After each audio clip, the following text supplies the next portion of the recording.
Hey guys, Chris with Coldbreak here with our February office hours. We're going to get after some customer questions here today.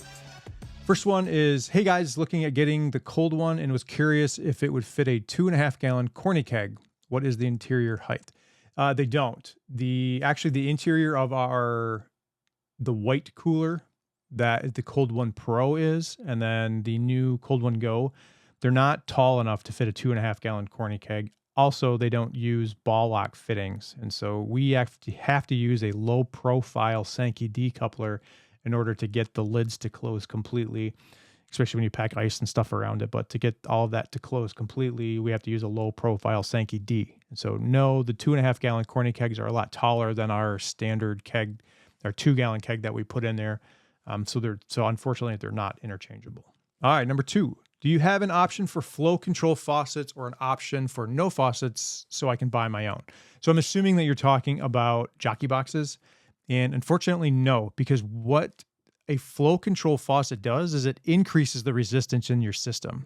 So that works well if you've got like a long draw system in a tap room and on a balanced system and you need to increase your resistance to make it pour a little bit slower.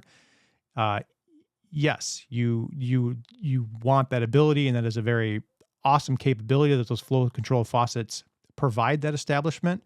But with a Jockey box, it's an unbalanced system. And so you are putting 25 to 30 PSI onto a keg. So you've got a very high resistance in your system already. To add a flow control faucet to the front of it to increase the resistance doesn't make much sense. So, if you need finer control over the amount of pressure that are going to the kegs, you would want to add a secondary regulator into your system versus adding resistance to the front of your Jockey box. So that's how I would handle that. Also, a second note on faucets, we sell them with our faucets because the standard beer faucets that are just the plain Jane standard stainless steel beer faucets, those pour the slowest of all the styles. So whether it's just a standard beer faucet or it's a forward sealing beer faucet or an inner tap, those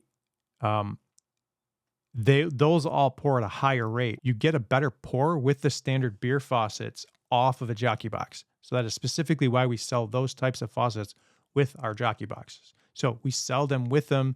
They do not come without them, because when you call and tell us that you're having problems with your Jockey box, we're going to tell you to put your standard beer faucets back onto it. We're going to tell you to use 6 feet of tubing from your keg to the Jockey box on a 50-foot coil. Like the way that we present it and send it with our kits and Jockey boxes combined, they work really well right off the gate. As soon as you start messing with it, you start changing things. All right, number 3. What if there is no brewery by me? What is the best way to get beer in the keg? Okay, so go to cocktails. That's what I would do. Otherwise, if you know how to brew, you could get into home brewing. You can brew your own. Brewing a 2-gallon batch of beer is pretty easy, especially if with all the really good malt extracts these days. It's not hard to create a really nice, good beer. And you could actually use that keg to ferment in as well. So if there's no brewery by you, and I wouldn't open up bottles and cans to put them in a keg. That'd be pointless, kind of defeating the purpose. But if you don't have a brewery by you, I'd go to cocktails, go to use it with lemonade, iced tea, water. Like there's all kinds of stuff that you can put in a keg besides beer.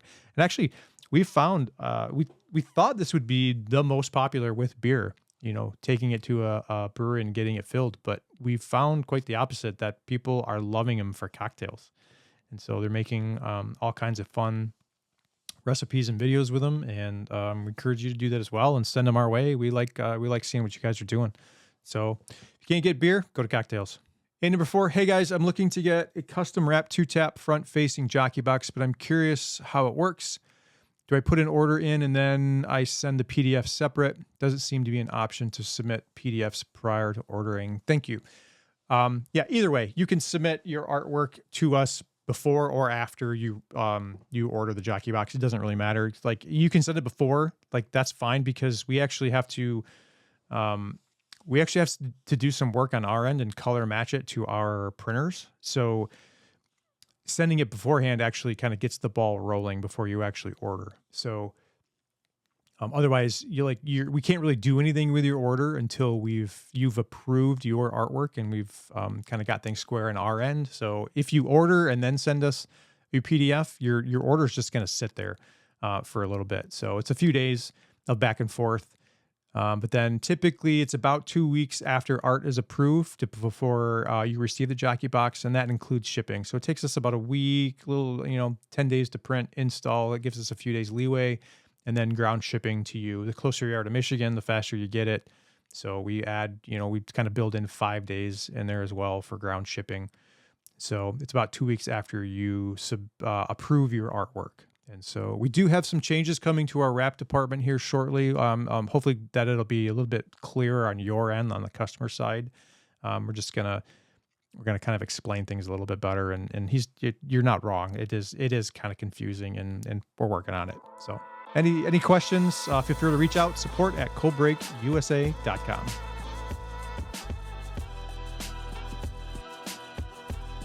Stadium quality draft at home or on the go with a cold one. No power required. Built for the fans. Built for the win.